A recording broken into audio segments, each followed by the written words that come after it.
And it is bold predictions for NBA's top 5 trade targets right now. This was written by Greg Schwartz of Bleacher Report. Like always, I will leave a link to this in the description below. I honestly don't know if we're going to get another big trade before the season starts. Ben Simmons is still on the market, it seems like. What's going on with the Blazers backcourt? Is the guy you're seeing on your screen, Pascal Siakam, going to get moved if the Raptors are kind of going more rebuild-esque as a team, like the Warriors, the Kings, that want to win and make the playoffs next year, and for the Warriors win it all, make a move for one of these guys. So I'm intrigued who the other trade targets are, because I mentioned about 4 players. There is 5 trade targets here, so we'll see if there's maybe like a Bradley Beal, a Buddy Hield, Zach LaVine, but probably not. I think we're a little bit before that. We have to see how the Bulls do to start the year. And yeah, if you guys do enjoy these videos, drop a thumbs up.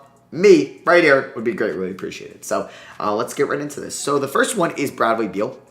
It looks like it also mentions Lillard, Pascal, we know Ben Simmons, and McCollum. So it's everybody I mentioned pretty much, and Bradley Beal. So Bradley Beal asks to stay, signs biggest contract in NBA history next summer. So, it's predictions. I thought it was kind of trade ideas, honestly. So, do we think that happens? I don't know. I honestly don't. Would he sign the biggest contract in NBA history? I mean, he is the Wizards' best player. I'm not going to say, because I feel like this Bradley Beal hype it's deserving, right? He's one of the best scorers in the league. He's emerged as a top 20 guy in the league, right? You would probably say he's top 20. I'm starting to say he's getting a little bit overrated. Now, does it mean he's bad? People get upset when you mention that term, overrated. I just think he's a guy that I would not pay him to be the biggest contract in NBA history, and you're going to pay him almost, or 50 plus mil. Maybe he'll be making 60 one day. I don't know if he meets that year criteria and that requirement.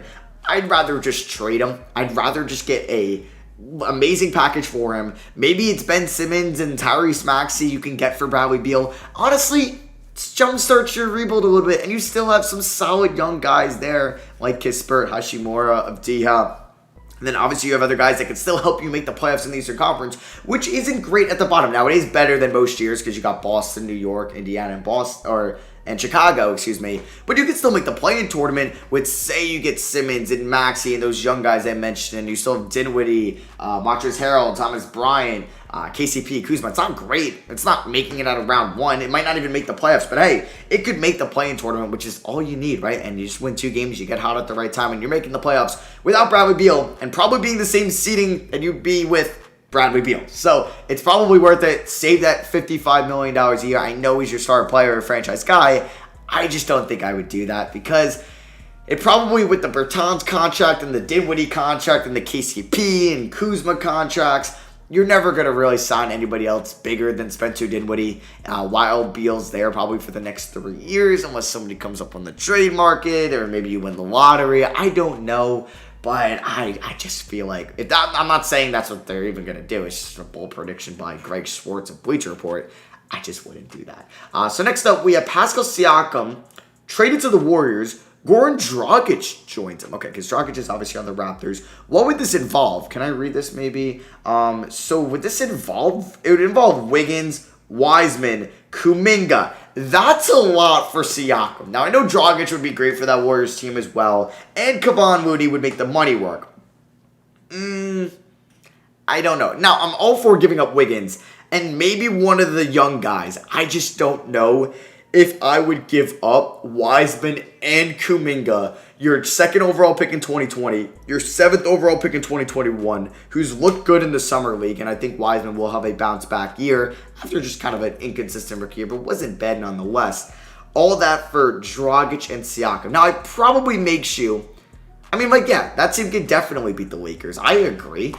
Is it a guaranteed? No, and that's why I don't know if I would give up most of your young core. I think I'd rather you just kind of play it out this year. You got Splash Bros. I think Clay's coming back around Christmas time. You got Jordan Poole. You have Wiggins. You have Draymond, Wiseman, Looney, Kuminga, Moody. I don't know if I mentioned Jordan Poole, Porter Jr., Bielitsa, Iguodala. You got depth right now. So I wouldn't really trade young guys for Siakam. The only thing I would do is maybe Moody, Wiggins, and Looney for a big name player. I wouldn't really go into the Kumingas and Wisemans, because Siakam, yes, it makes them better technically, but does it really move the needle? I don't know. And I don't know if that's worth it because you got to look long-term a little bit. Even though Curry's going to be there, still playing at a high level for the next 3 years, and Clay, hopefully he's back, and Draymond still doesn't regress.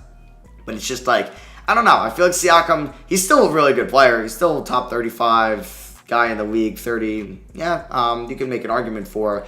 It's just, I don't know if, like, I don't know. I feel like his contract's a little bit bigger. Will the Raptors want to move him, going with that young movement of maybe like Anunoby and Scotty Barnes and Gary Trent Jr. and Precious Achiuwa? Maybe they would want to move Siakam to give Scotty Barnes kind of those full-time 4 minutes and maybe just start building the team around him.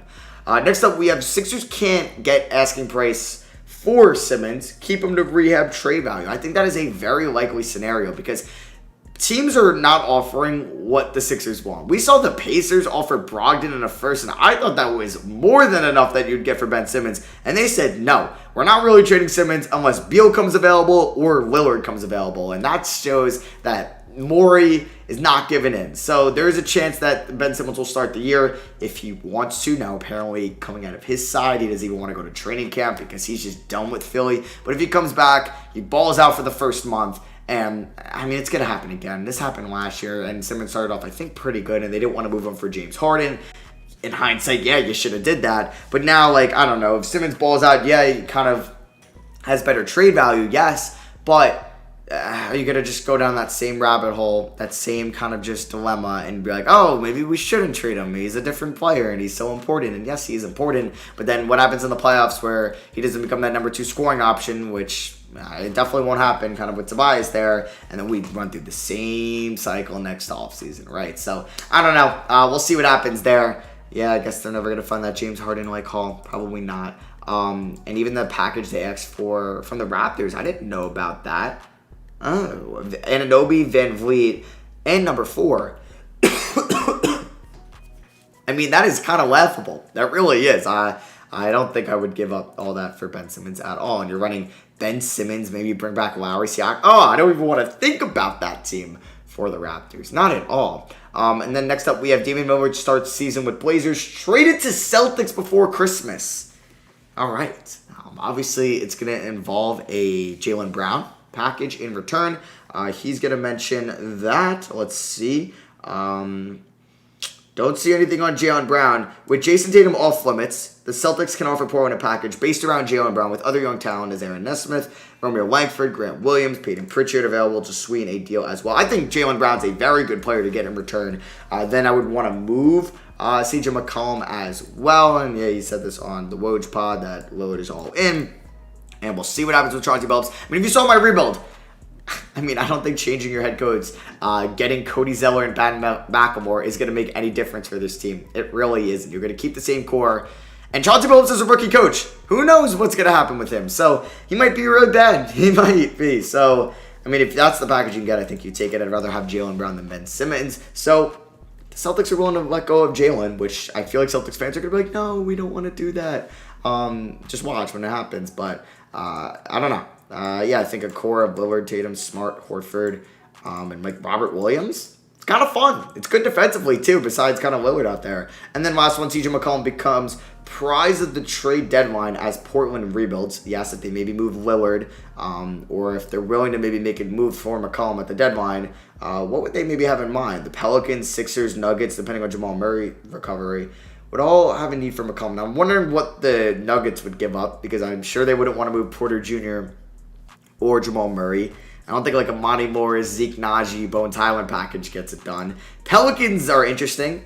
Maybe an Ingram for McCollum swap. Maybe the Pelicans wouldn't really want to do that, but the Pelicans could also offer Lewis Naw 4 first-round picks. 4 is a lot. Lewis Naw 2 first-round picks, maybe Hayes in there. You know, you could throw some guys in there as well. Or the Pelicans, who they get in this draft? They got Trey Murphy. I don't know if really Portland would want Trey Murphy. I'm sure they would, actually. And then Philly, yeah, that's really the Ben Simmons idea. I don't think they would really, anything else can get it done. I frequently propose McCollum Simmons deal could make sense. But yeah, we'll see if the Sixers actually want to trade Simmons for McCollum. So yeah, that is going to be for me. Hope you guys enjoyed. Let me know what you guys think of all that down below. I think I don't know. I don't think we're going to get that big trade of any one of those 5 guys before the season starts. Most likely is Simmons and If Simmons gets traded, then there's most likely one of these other guys is involved. Either it's McCollum, Lillard, Beal, even Siakam. So let me know what you guys think down below. I love you guys, and I'll catch you on the next one.